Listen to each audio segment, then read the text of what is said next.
ಅವರು D K Shivakumar ಅವರಿಗೆ ಎಲ್ಲೋ ಒಂಥರ ಬುದ್ಧಿ ಭ್ರಮಣೆ ಹೊಂಟಿದೆ. ಬುದ್ಧಿ ಭ್ರಮಣೆಯಿಂದ ಏನೇನೋ ಹೇಳ್ತಾ ಇದ್ದಾರೆ. ನಿನ್ನೆ ನಾವೆಲ್ಲ ಕೂಡ ಪರಮ ಪೂಜ್ಯ ನಿರ್ಮಲಾನಂದ ಸ್ವಾಮೀಜಿಯವರನ್ನು ಭೇಟಿ ಮಾಡೋಕ್ಕೆ ಆದಿಚುಂಚನಗಿರಿ ಮಠಕ್ಕೆ ಹೋಗಿದ್ವಿ. ಎಲ್ಲರೂ ಎಲ್ಲ ಕ್ಯಾಂಡಿಡೇಟ್ನು ಕರ್ಕೊಂಡು ಹೋಗಿದ್ವಿ. ಅದನ್ನು ನೋಡಿದ ತಕ್ಷಣ ಹೊಟ್ಟೆ ಉರಿ ಶುರುವಾಗಿದೆ. ಕುಮಾರಸ್ವಾಮಿ ಅವರ ಸರ್ಕಾರ ಬೀಳಿಸಿದ್ದು ಬಿಜೆಪಿಯವರು ಅಂತ ಸರ್ಕಾರ ಬೀಳಿಸುವಾಗ ಬಂದಂಥವ್ರು ಯಾರು? 14 ಜನ ಕಾಂಗ್ರೆಸ್ ಅವರೇ ಬಂದಿದ್ದು. 14 ಜನ ಕಾಂಗ್ರೆಸ್ ಅವರೇ ಬಂದಿದ್ದು. 14 ಜನನ ಕಳಿಸ್ಕೊಟ್ಟವ್ರು ಯಾರು?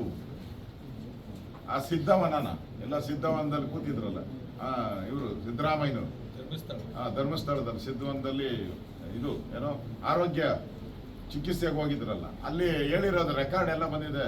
ಆಡಿಯೋ ಎಲ್ಲ ಕಡೆ, ಎಲ್ಲ ಸೋಷಿಯಲ್ ಮೀಡಿಯಾದಲ್ಲಿ, ಎಲ್ಲ ಪತ್ರಿಕೆ, ಎಲ್ಲ ಚಾನಲ್ ಬಂದಿದೆ.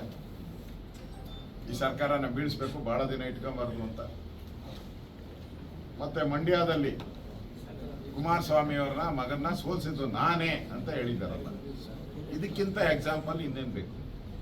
ಸರ್ಕಾರ ಬೀಳಿಸಿದ್ದು ಕಾಂಗ್ರೆಸ್ ಅವರೇ ಅನ್ನೋದು ಸ್ವತಃ ಕುಮಾರಸ್ವಾಮಿಯವರು ಹೇಳಿದ್ದಾರೆ. ನನ್ನ ಕ್ಲರ್ಕ್ ರೀತಿ ನಡೆಸ್ಕೊಂಡ್ರು, ಒಂದು 14 ತಿಂಗಳು ನನ್ನನ್ನು ಗುಮಾಸ್ತನ್ ರೀತಿ ನಡೆಸ್ಕೊಂಡು ಅಂತ ಸಿದ್ದರಾಮಯ್ಯನವರೇ, ಇವರು ಕುಮಾರಸ್ವಾಮಿಯವರು ಹೇಳಿದ್ದಾರೆ. ಇದಕ್ಕಿಂತ ಪ್ರೂಫ್ ಬೇಕಾ? ಈಗ ಒಕ್ಕಲಿಗ ಜನಾಂಗ ಆ ಮಠ ಏನಿದೆ, ಎಲ್ಲ ಸಮುದಾಯವನ್ನು ಪ್ರೀತಿ ಮಾಡುವಂಥ ಮಠ ಅದು. ಎಲ್ಲ ಸಮುದಾಯನ ಪ್ರೀತಿ ಮಾಡೋ ಮಠ ಅದು. ಡಿ ಕೆ ಶಿವಕುಮಾರ್ ಏನು ಒಕ್ಕಲಿಗ ಲೀಡರ್ ಏನಲ್ಲ, ಒಕ್ಕಲಿಗ ಲೀಡರ್ ಏನಲ್ಲ ಅವರು. ಯಾಕಂದ್ರೆ ಇವರು ಯಾರೋ ಕುಕ್ಕರ್ ಬಾಂಬ್ ಹಾಕ್ದನು, ಯಾರೋ ಮುಸ್ಲಿಂ ಭಯೋತ್ಪಾದಕ, ಅವನ್ನ ನಾವು ಬ್ರದರ್ ಅಂದ್ಬಿಟ್ರು. ಅವ್ರನ್ನ ಬ್ರದರ್ ಅಂದಮೇಲೆ ಇವ್ರಿಗೆ ಹೆಂಗೆ ಕೇಳಕ್ ಅಧಿಕಾರ ಇದೆ? ಅವ್ರನ್ನ ಬ್ರದರ್ ಅಂತ ಅಂದಮೇಲೆ ನಮ್ಮನ್ನೆಲ್ಲ ಹೆಂಗ್ ಬ್ರದರ್ ಅಂತಾರ ಅವರು?